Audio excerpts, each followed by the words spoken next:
So, good evening, good morning everyone. So my title, as we said, is about halidule nervous in the intertidal zone of Kuwait coastal waters and the factors that control its growth and distribution. Of course, halidule nervous is a type of seagrass, and some people mix between seagrass and seaweeds. So seagrass are the marine flowering plants, and the seaweeds is algae. So we know that now we have 50 to 60 species of seagrasses now in the world, all over, and within 12 genera, and we have only 4 families of those seagrasses. And we have in Kuwait a lot of seagrasses.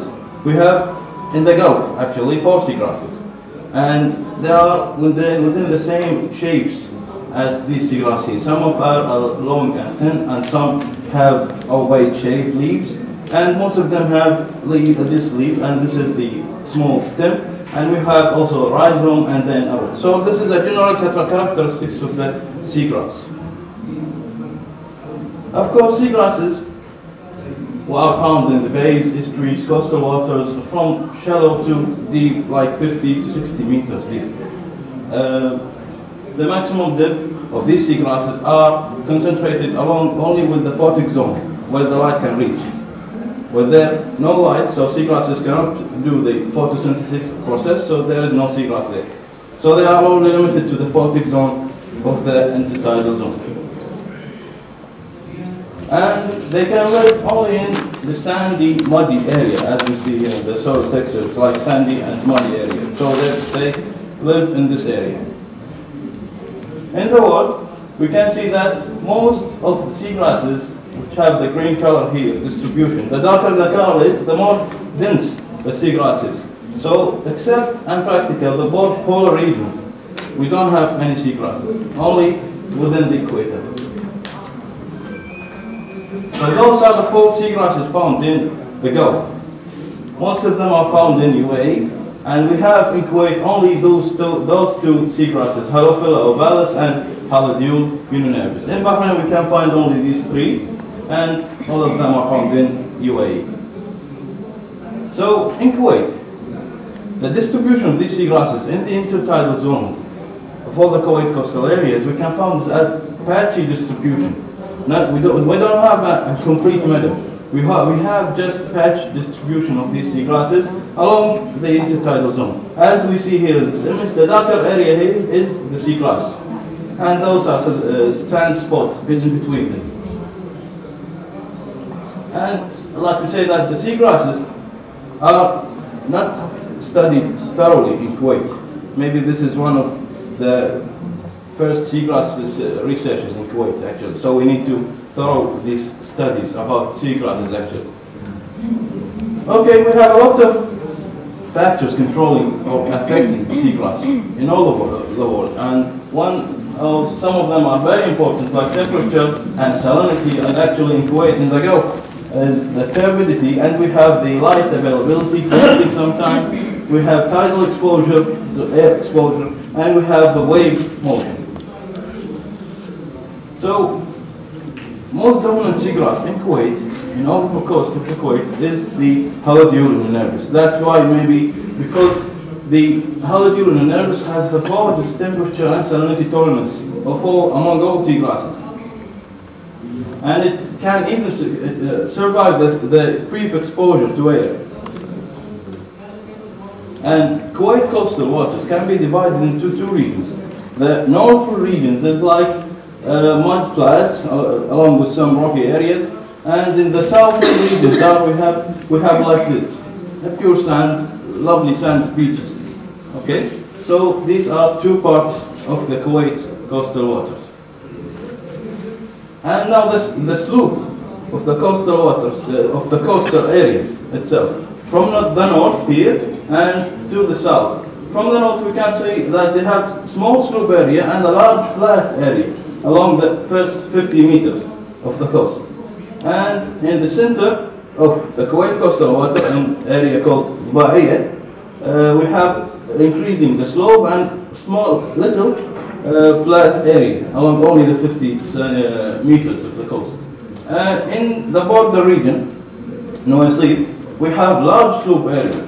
So that may be related to the, can be related to the seagrass exposure or the intertidal area exposure to air. So we have here highly exposure area, high period of time that is exposed. We have here medium exposure period, and we have here low exposure period. So my research has two objectives. The first objective is to study the physical chemical factors affecting the growth and development of the halodiolin nerves. And the second one is to map seagrasses in each study area using satellite imaging, spectrometry, and transect mapping. So we studied the Doha coastal area and we compared it with other two regions, southern regions, which are the Dubai and North Sea. Doha region is found in the Kuwait Bay. And so we compared it with the other southern region to see the differences between the seagrass distribution and dynamics.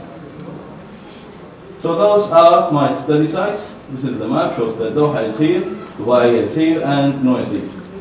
So we saw that before we began our research, we found that in Doha site, the population is less than those in the south and south. Though we begin to say why. Why this is, there is a small seagrass distribution in Doha, and then we begin our research. Then we first say the mapping area. Mapping seagrasses, of course, by, as I said, by the spectrometry and the satellite imaging and the transect mapping. So we begin to discuss the spectrometry, how we take it, using what. So we have the portable spectrometer device. Of course, it's provided by RobMe staff. It records a continuous spectrum from 400 to approximately 900 nanometer, and it reflects actually the pigment of the seagrass itself. How the light reflects the pigment, then reflects to the spectrometer. The spectrometer reads the reflectance of these pigments, seagrass pigments. So it can also show the photosynthetic efficiency of this seagrass, or maybe other plants can be applied also, but we concentrated on this seagrass. Also the plant stress, the pigment variation can show also the plant stress itself. So the result now, we have these are, most of our graphs look like this one of this seagrass, and this is the reference graph from this man through House. So we have actually 3 or 4 regions, interesting regions in this graph. This here we have an absorption, here the reflection region in the blue-green area, which reflects the green color seagrasses. So, and we have here also the absorption for the pigments, and then here the water content of the seagrass reflects here. So the less or the desiccated seagrass will have less teak here, and the green, the more green the color seagrass is, the larger peak here. And this is as a reference to show that this is a healthy seagrass, this is less healthy, this is like dead, or this is completely dead seagrass. Brown. Okay. And then the other mapping technique, we use the satellite imagery. We use two sensors on board of this satellite, which is called Terra satellite. We use, the first sensor is the Aster, which has 15 meter pixel resolution, and the second one is model satellite, which has 500 and 250 meter pixel resolution. This is the image for the first satellite, which has the 15 meter pixel resolution, which is the Aster satellite. This picture shows a lot of features here. The reddish color, see that is distributed along this intertidal area. Actually, this is exposed area during low tide. So the red color here, or the pinkish color here, represents chlorophyll content. So chlorophyll content may be algae, maybe seagrass. So we have to go to the area and explore what is this. So I actually go to this area and map it by walking, and found that most of these reddish color is reflected by algae. Small patches of seagrasses actually, so we have here the desalination plants influx. We cannot see any reddish color here because maybe this affecting this growth, the growth of these seagrasses that may be killed. This is the other picture, the same satellite, but during high tide. So we can see that the benthic or the bottom area, we cannot see anything, so that maybe tell us that this is highly turbid water in Doha site, in the same site. So this turbid area can also affect the seagrass growth again.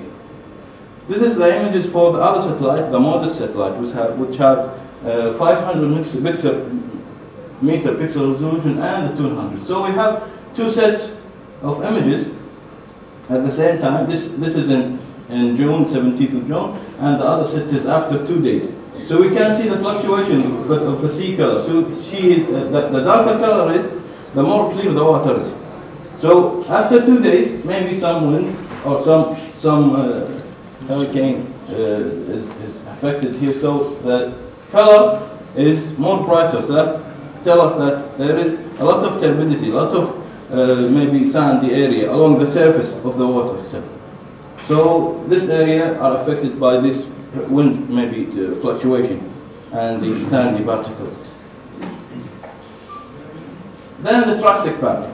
So we begin with this map. So I went to the area itself and do like straight transit mapping from the coast to the foreshore area and again from the coast, and record by GPS the waypoints for where seagrasses are. So every time I see a seagrass patch, I just save it in this in the GPS and then load it on the bathymetry chart, and then by compare it to my ASAP image by color and the sea destination between the coastal area, I finally got this map.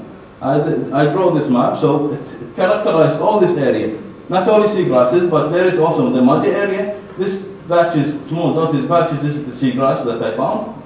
And this is the rocky area, and all of this are sandy area. Only this is the offshore. So all this area is the intertidal area. So we can use this map for other work also. My other location, Bahia and also Noisib, I've done the same work for them to characterize the area. And then our other objectives is to study the dynamics of the seagrass. So we study the biomass, shoot density, and then shoot length, internode length, and the root number. Along, of course, this 12 inches quadrant. So this table shows that shoot density and biomass in all three areas. We have the less or the little density founded in Doha site. So that maybe reflects our hypothesis before this research. So we have the less growth or the less shoot density in the Doha site as we expected, and we have the higher shoot density and biomass in both regions, Bahia and Noisib. The length of the leaf and the internode length and the root number are all more or less the same. We have the highest, or statistically the same, but highest in the Bahia site, as the length went like 7 or 6 centimeter long, and along with those. For measuring the water characteristics like turbidity, salinity, pH, dissolved oxygen conductivity, we use this device, which is the water quality checker provided by Hori company. So this is the sampling case. So I just put this probe and record monthly on monthly basis, and we found this result that shows that more or less all the results between these sites are the same. But in Doha, we found that turbidity is the highest. Also, the salinity is the highest in winter and in summer. So that maybe also reflects the satellite imaging. So it's tell the truth that between those two results. Okay, so salinity and turbidity in Doha are the highest. We have also measured the sediment nutrients concentration and the pH level in the sediment and the heavy metals. We use this, or we choose this element, copper, lead, nickel, ferrous, in the seagrass leaf and rhizome and in the sediment again. So first, the sediment level, nitrate, phosphorus, potassium, and the soil. The soil pH is more or less the same in all the sites. And the potassium, we have the less or the fewest concentration of seagrass is found in Nuwaisi. That maybe tells us that this area have less people activity, only small chalets. So we have here also in the nitrate the same, so nothing here. And for the phosphorus, highest level is obvious here is in Doha side, and this is maybe can also be because there is a lot of factories there in Doha, a lot of people activity, fisheries, and we have port there. 2 minutes more. Okay. This is the last one. This is the table for the heavy metals in the three sites, Doha, Dubai, and Wasif. Also, we found in Doha side the highest in the sediment. So this is 3 column reflecting. This is the leaf, and this is the rhizome, and this is the sediment. In the sediment, all of the results in the 4 elements are highest in the sediment, and this is maybe reflected to the rhizome here, also the highest, and to the leaf. Maybe it is sucked through the leaf and through the rhizome from the sediment itself. So it's concentrating on the tissue of the seagrass. And these are lower values in Dubai and North Sea. So these are maybe the major effect of the highest, like we say in the table, phosphorus level, and the higher or the elevated level of heavy metals, maybe are because of these. They neglected ships in Doha. These are all found in Doha sites. They dumping materials, boat factories, some neglected ships that's just thrown there without any activities, and we have this desalination plant discharge with a lot of salt and hot water there. So maybe this was why the seagrass is dead in Doha South. Maybe. Yeah. So I'd like to finally thank my professors, Dr. Rida, Dr. Liya, Vice and Dr. Hal Al-Yassar, and also I would like to thank the ROMI staff, Dr. Peter Petrov and Fahad Al-Awadi for providing this spectrometer device, and also Dr. Abdulhadi Bolayan for assisting me in the heavy metal analysis, and finally the staff, special thanks to them, and the research and administration, and thank you for listening. And